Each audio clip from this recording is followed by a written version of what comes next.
Resident Evil Resistance is a multiplayer 4 vs 1 game bundled with the purchase of Resident Evil 3. Currently there is no other way to obtain the game at this time, but there have been hints that it may be released as a standalone title in the future.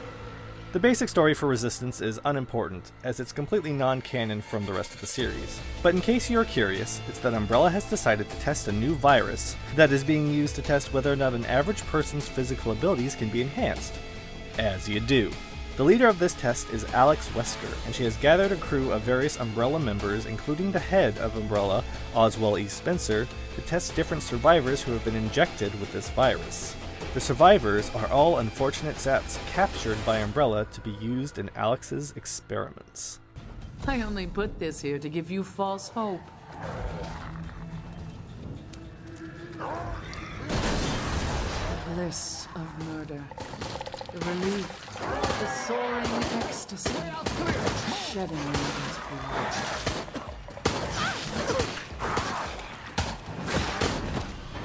Gameplay is quite different depending on whether you're playing as one of the 4 survivors or the one mastermind.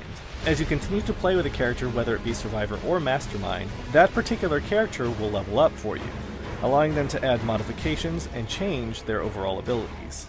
When playing as the survivor, your goal is to go through a gauntlet of 3 tasks before gathering at the final gate and escaping Umbrella's deadly trials. Your task in the first area is a simple key item pickup. Your team must find 3 different key items and then bring them to an area at the exit gate. After all 3 keys have been gathered and all survivors are at the exit gate, the team can move on. The second area is a bit more involved, requiring the team to find a partially armored security guard zombie who is wandering the area. After taking him down, they must take his key card and then hack 3 different terminals, before once again moving on to the new exit gate. The final area involves locating 3 test tubes known as biocores, containing God knows what, only one of which is available at any given time.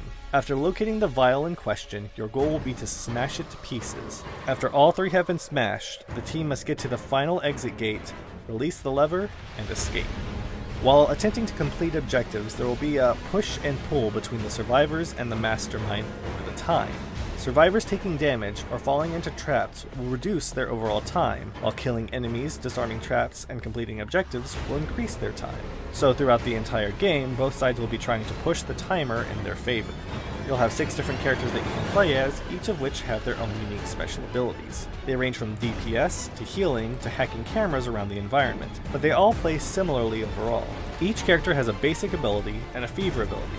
The basic ability is something that each character is going to rely on fairly regularly. Their fever ability acts a bit more like an ultimate, that slowly builds up over time and when used properly can be extremely effective. More characters are going to be released over time, including Resident Evil main character Jill Valentine, so we'll see what these new survivors bring to the game. As you can probably guess, the game is extremely team-oriented and will require everyone doing their part in order to get from area to area successfully. A good team will be able to destroy a mastermind, but if even one team member fails in their job, then the game can become a massive frustration, as it's impossible to move to the next area unless all players are waiting at the exit gate. So if one survivor has gotten lost or doesn't know how to proceed, the entire team will suffer as a result. There have also been issues with matchmaking, as the peer-to-peer system makes it to where the mastermind is always given priority. This can often lead to instances where damage done to enemies aren't registered or delayed, sometimes causing enemies not to flinch, and thus causing your survivor to receive damage that may not feel deserved. Right, we can handle this.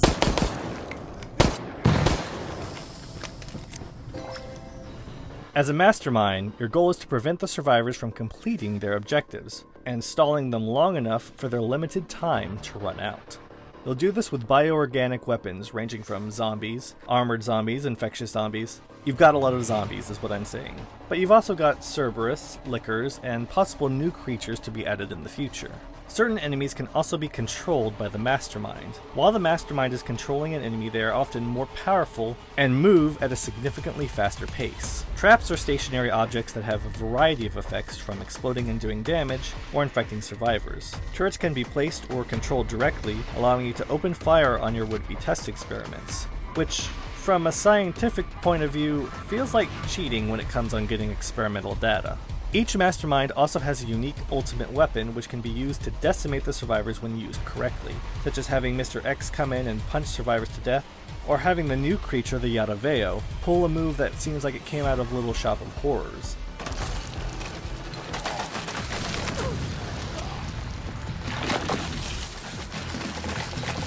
I hope your friends have more interesting deaths than you.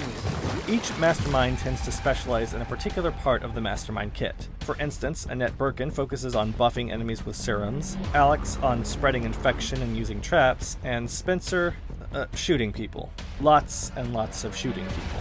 You start out with only one mastermind unlocked at the start. Every time you reach level 5 with a mastermind, the next mastermind will unlock. Along with this, every time you level up a particular mastermind, you'll be able to modify the way that mastermind plays, as well as change what weapons they have at their disposal. This, however, does lead to some of the problems in the game. The biggest and most prevalent issue with the game is that it feels designed to frustrate the player, no matter which side they're on. Playing as a mastermind is extremely tedious in the early game, as you cannot modify or alter your deck of creatures and traps the game forces you to play with. And for the most part, the collection that the game forces you to play with is pretty bad. This makes playing and trying to level up as the mastermind extremely frustrating, as if you lose a match, you're going to gain fewer points than if you win.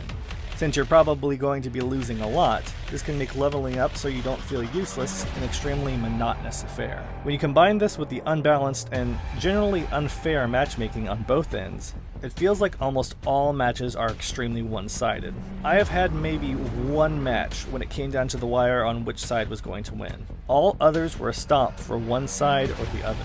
It feels like Resistance came out without the proper things required of a game of this type. No anti-cheat, an unbalanced game mode, flawed matchmaking, and a progression system that is generally unfun due to the restrictions it places. I feel that there is a good game that could come from what we have here, but it is currently buried under layers of frustration that need to be ironed out before its true potential can be reached. I mean, I don't care what happens to me for the rest of my life. All I know is that you guys are my friends. Thank you for watching my review of Resident Evil Resistance. Despite the issues that the game has, I actually think that it's a lot of fun and has a lot of potential. Those major issues just really need to be ironed out first. If you like this video, then click on the like button down below, as it really helps me out. And of course, take a look at my review of Resident Evil 3 if you haven't already, since this is kind of connected to it. I hope y'all are staying safe and keeping healthy with the quarantine that's in effect. I'm honestly going a little stir crazy, but I'm hanging in there. Hopefully this pandemic will be over soon and we'll all be able to move forward. As always, I thank you all for watching, and I'll see you next time.